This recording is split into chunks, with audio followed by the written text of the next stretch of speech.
Yan. Iri lang mga backyard, maganda talaga to. Yan. Ganda mga backyard. Pag-iri oh.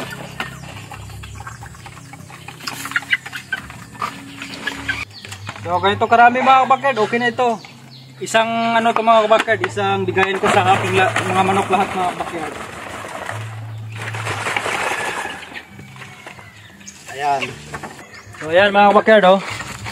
Takaw nila uminom. Yan. Favorite nila yung ano na yan mga backyard, juice na yan.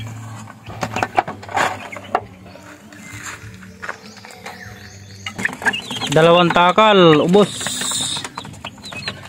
Yan, tandang yung uminom na yun.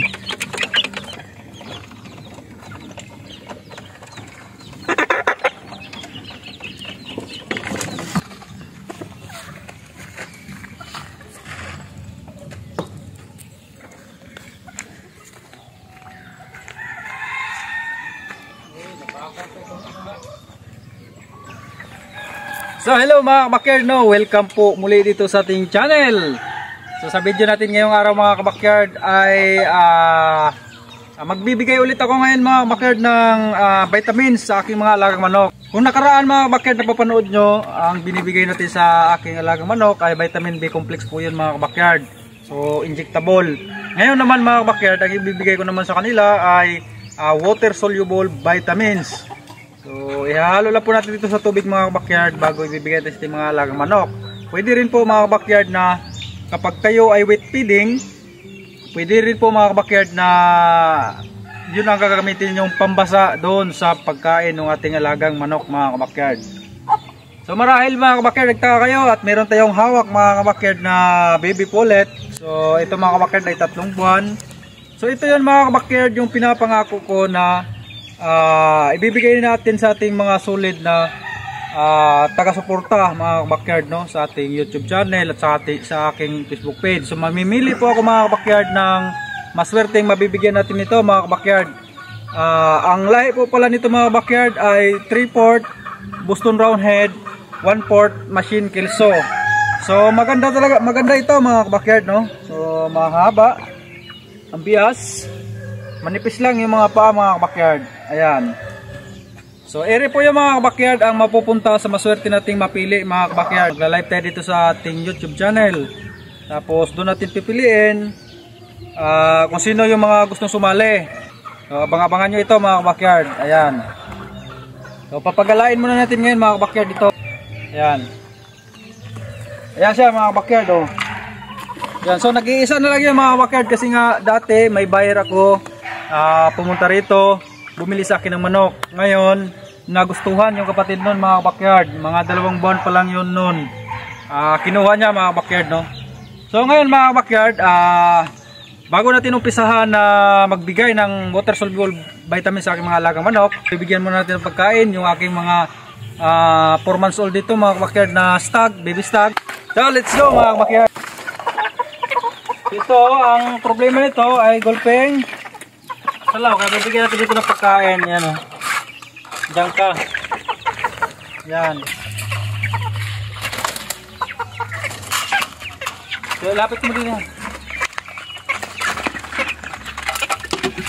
So, ito pala mga kabakyard, kung mapapansin nyo, mayroon na siyang half cord na dala mga kabakyard, no? So, sinasanay na natin siya dyan dahil pagdating niya ng 5 months, i-cord na natin ito mga kabakyard.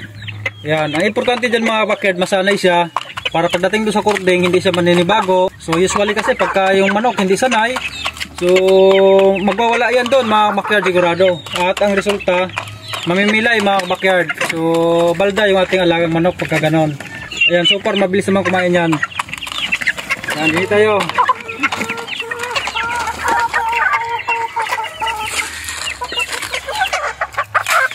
So ganun din to mga kabakyard. Ayan. Kung mapapansin nyo mga kabakyard, no, kahit reject to mga kabakyard, pero inaalagaan ko ito, no. Ayan. Naka half cord din yan mga kabakyard. So ito nga pala mga kabakyard yung ginagamit ko na, no, water soluble vitamins mga kabakyard, no. So Electrogen D+, gawa po itong Thunderbird mga kabakyard. Kung saan po kayo hiyang mga kabakyard, at maganda naman ang resulta, no? Malulusog naman yung mga alagang manok, so wala na kayo dapat baguhin pa mga kabakyard. Ito kasi sa akin mga kabakyard, ito talaga yung aking nasanayan na gamitin.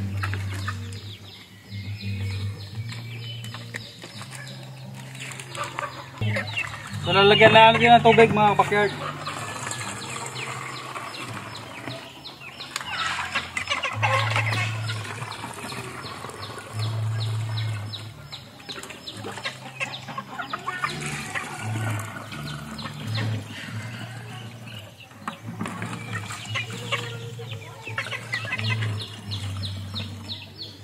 So ganito karami mga kabakyard, okay na ito. Isang ano to mga kabakyard, isang bigayin ko sa aking mga manok lahat mga kabakyard. Ayan.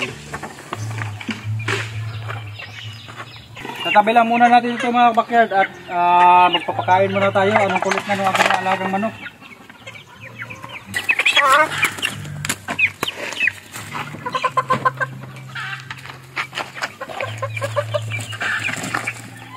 Ayan. So dalawang klase po mga kabakyard yung aking estilo ng pagpapakain ng aking alagang manok mga kabakyard. No? So nagadepende po yan sa kanilang status mga kabakyard ng aking alagang manok. So meron tayong dry feed, meron tayong wet feed mga kabakyard. Depende na po yan sa atin mga kabakyard, no? Kung saan mas komportable yung ating alagang manok. Ayan. So din naman tayo mga kabakyard sa ating mga baby stag. Yun. So mga kabakyard, paubos na yung ating ano, yung pagkain ng ano, lahat na to. Lalagay na natin ito lahat.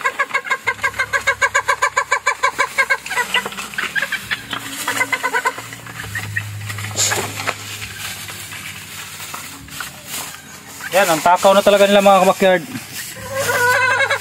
Malalaki na, so babae pa wari rin sa mga kabakyard, oh. Kaya yung puti natin mga kabakyard, parang babae din. Yan. Ira lang mga kabakyard, maganda talaga to, oh. Yan. Ganda mga kabakyard. Bago-ire, oh.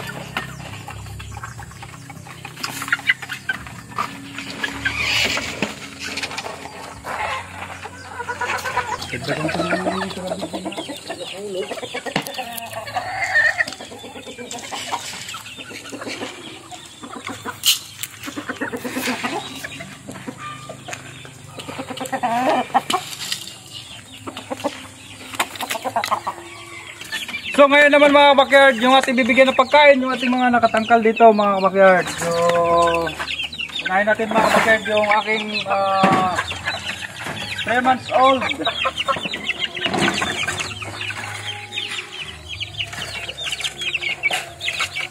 Isang taka lang mga kabakyard.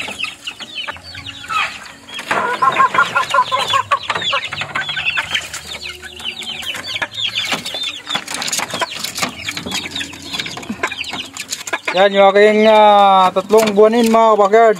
So malakas kumain naman. Ayan. Bago ito pa isa. Tasmanian Black.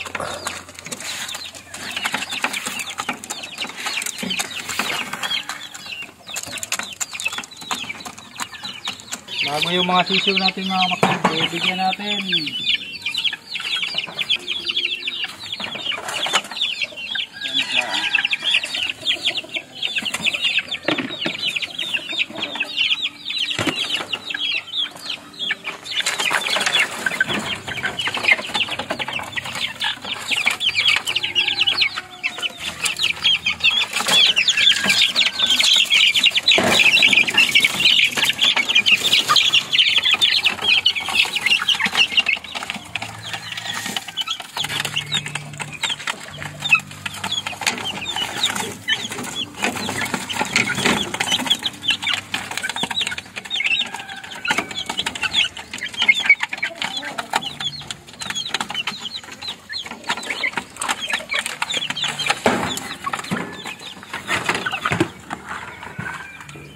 Ayan mga kabakyard, tapos na tayo magpakain, no? So ngayon naman mga kabakyard, bibigyan naman natin sila ng vitamins mga kabakyard. Tara, let's go!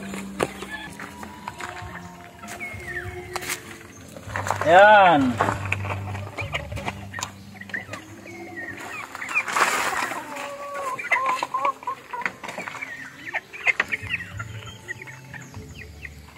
Yun. Ano ba yan?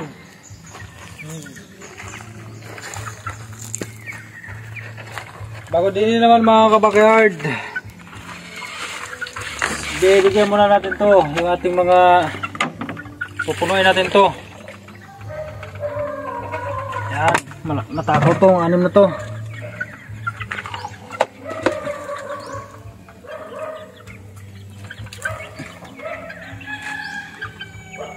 So ayan mga kabakyard, oh, takaw nila uminom. Yan,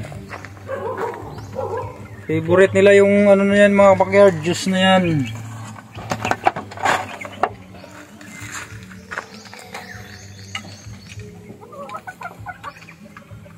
So din ito yung mga kabakyard. So ito naman mga kabakyard, para ito dun sa ating para dito sa ating mga sisiw. Ayan.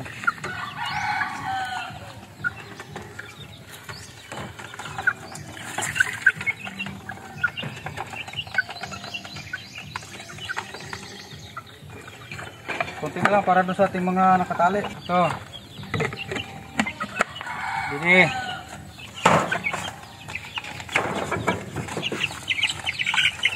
Minum. Yun, minum na sila mga kabakyard. Yan. Ubus nila kagad mga kabakyard, oh.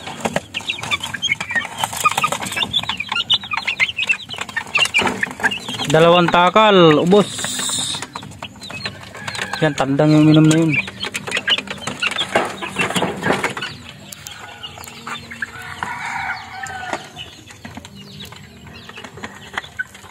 Bago rin.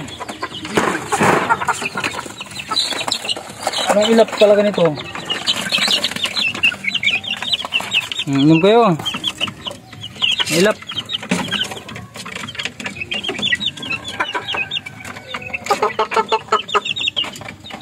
Mailap mga kabakyard. Iinumin din nila yan.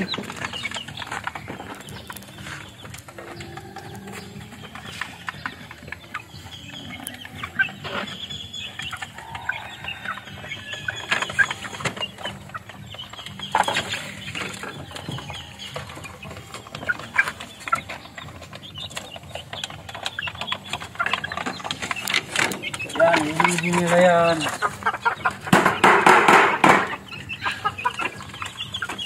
Bago ito mga kabakyard, lalagyan natin.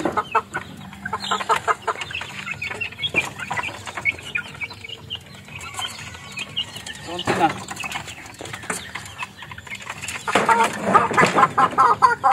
Yan. Kasi minum.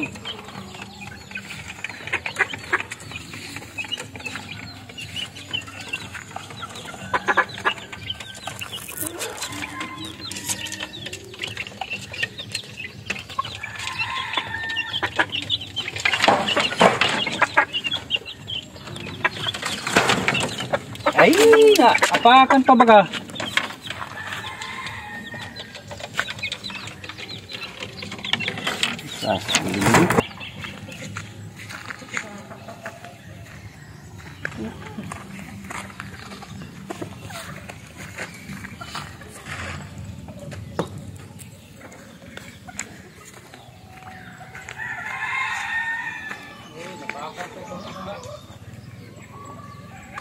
So ayun mga kabakyard, tapos na tayong magpakain ng aking mga alagang manok at tapos na rin tayo magbigay ng water soluble vitamins sa kanila mga kabakyard.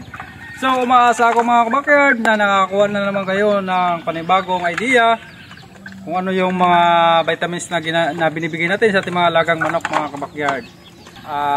Basta mga kabakyard, ang mapapayo ko lang, kung hiyang kayo sa ginagamit nyo na vitamins ngayon mga kabakyard, ay pagpatuloy nyo lang yan mga kabakyard. Wala kayong dapat na babaguhin mga kabakyard.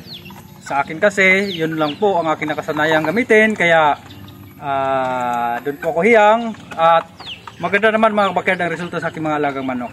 So yan lang po mga kabakyard, maraming salamat po muli sa suporta nyo sa aking channel at God bless po sa ating lahat mga kabakyard.